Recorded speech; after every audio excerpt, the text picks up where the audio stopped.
Blake was a monster. And what did it say for her, who summoned him and barely held his leash? Ritsuka thought as she watched from behind Mash's shield as Blake systemically blurred through the air, simply punching each wyvern in the head, making their heads explode into a mist of gore or sending chunks everywhere if the blow was only in passing. And most importantly, what does it say about me, that the first summoning I made in Chaldea had me summon a beast of all things? She thought with a pit growing in her stomach as she saw Tiamat send titanic beams of blue energy from her hands that burned through the wyverns without issue. And any that were too close, were simply mulched like they were put through a wood chipper as the beast let out a sharp cry that sent green sounds through the wyvern forms. It's great that Chaldea has such strong servants, Mash muttered as she blocked rocks and other debris from smashing into her body from the fighting going on. And Ritsuka bit her lip as Romani's words she privately had rang through her head.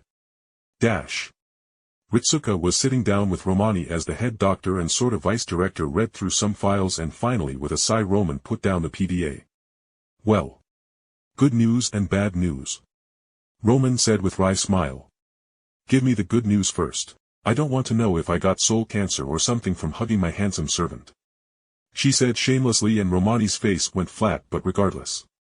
For the good news. It suggested that it will take up to 5 command seals to force Jake to do just about anything. So the enemy, rulers, won't be able to control him that well.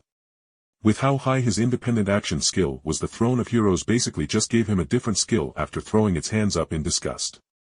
Romani began while Ritsuka sighed in relief. It's one thing if my handsome servant cucks the servants that will literally kill me with their power. But him being stolen away is a major no-go. Ritsuka thought fiercely, with her hackles mentally rising at the thought. And then her mind scooted over to thinking about Artoria Alter and how close she was getting with her servant, which made her get slightly huffy at the thought. That's the good news though. But I have a question, Ritsuka. You are a graduate of the Mages Association, and you know the weight of what it means for Alea to directly send a foreign hero from another timeline.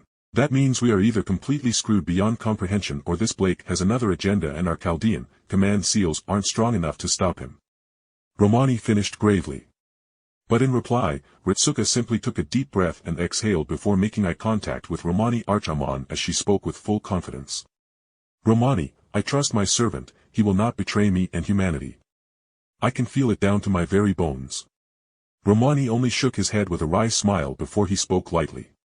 I am not saying he will betray you. Only highlighting his danger, but regardless. Good luck, Ritsuka Fujimaru, on this coming singularity.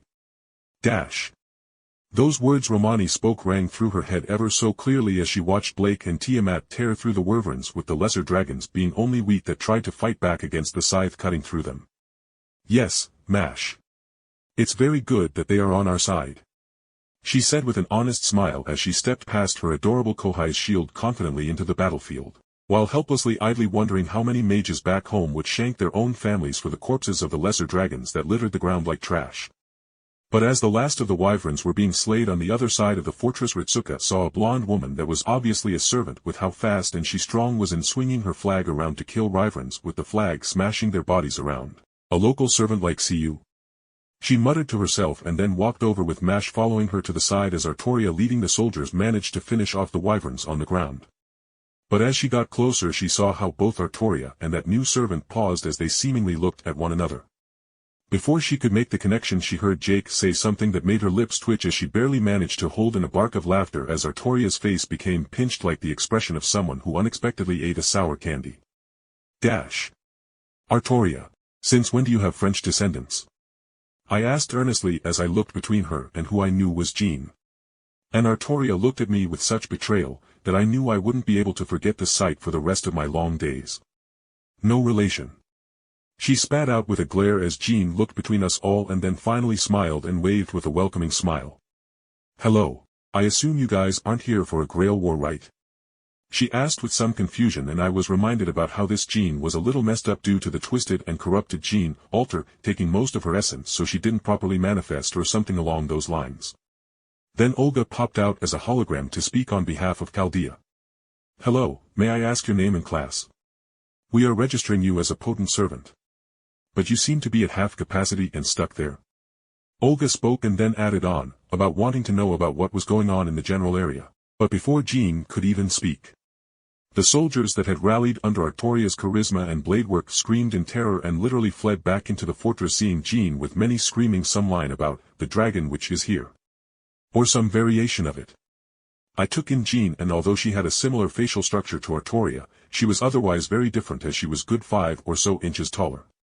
And even with her bulky cloak covering her, her prodigious curves couldn't be remotely equated to Artoria's body shape. "Can you guys follow me?